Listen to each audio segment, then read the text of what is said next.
June 10th of 2022, 1 year from this video going live, I sat down and started goofing around with some code, and this ugly site is what I originally made.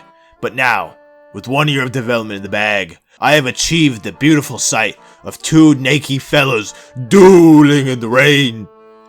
But, despite this beautiful sight, I have bad news. I am a real buffoon. There is no demo this time.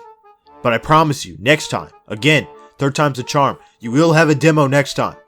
I've simply decided to wait until I have a more solid experience than just fighting one type of enemy. I've been debating it so much these past, 5 months is it? Part of me wants to wait until I start developing the world map that you walk around to make sure that the first impression is of what the final game is more so going to be like. But that's going to be too long, so I'm not going to wait that long. But anyways, it's been way too long since my last update. It's been almost half a year, so there's a lot of stuff to go over. The game has changed a ton. Combat, of course, is the big thing I've been working on. With enemy AI being the biggest thing that I've done, their ability to parry can really get cranked up to the point where you want to cry yourself to sleep a little bit. They move between a hyper-aggressive attacking style and a more defensive style to manage their stamina, and after losing sight of you, they will just search around for the last location they saw you before just going back to whatever the hell it was they were doing before. All of their skills are tied to actual skill levels. At low combat levels, they will just gas themselves out and leave themselves open for a big smashing. And just look at the juicy combat. Doesn't it just make you wish I had a demo for you to play? There is also a stealth mode now that fades you out like this.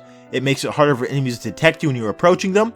If they look at you dead on, they see you, but if you're walking up behind them, there's a chance they don't hear you coming.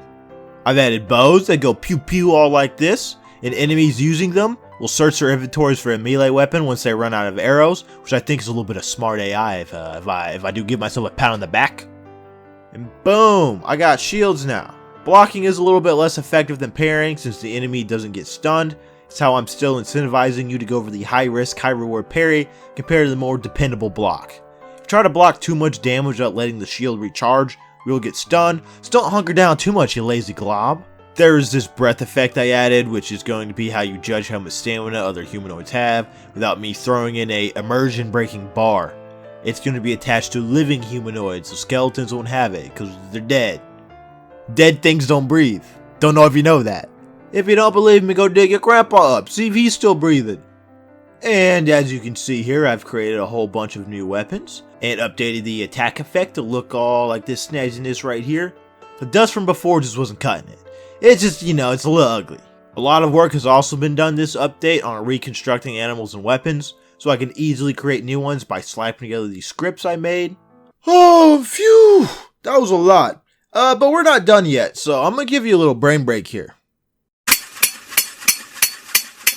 Are you good now? Yeah? Alright, let's continue.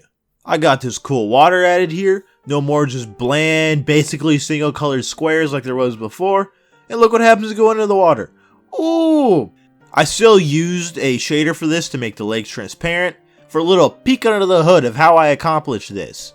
I feed the shader what it's going to affect, like his little canvas. I say the starting point. I say how much I wanted to fade. Boom-a-dee-bop, boom, some math happens to calculate transparency, and boom!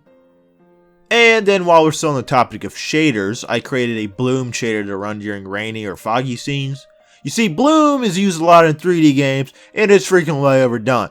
Bloom is a real phenomenon you experience with your eyes, especially from going to dark scenes to light ones, and then when there's particles in the air. So for this game, I'm just doing the second one, and using bloom for air quality. So fog, snow, rain, morning dew, all that stuff. And look at this inventory, it's so much slicker now. I even got a portrait of your character for the extra pizzazz. Hey, gabagool! I've also created, which is going to be the in-between menu for everything. And you can also now go here and click and see your combat stats. Many still need some work. You can see over on this side, it just says test and everything. Don't worry about it. And for the last thing I've been working on, I've started writing lore and world building. But I'm not going to tell you anything about that. I'm going for that Dark Souls storytelling here, and I don't want to accidentally ruin it with my big mouth. I am behind schedule right now, life's been a little chaotic, but what can you do? But anyways, that's everything. Here's a list of stuff I'm going to accomplish before I release the combat demo. And with that, I'll be signing off for the time being. You know, adios gamers. Have a good night, have a good morning, have a good breakfast, have a good dinner, have a good visit to the toilet. I don't know.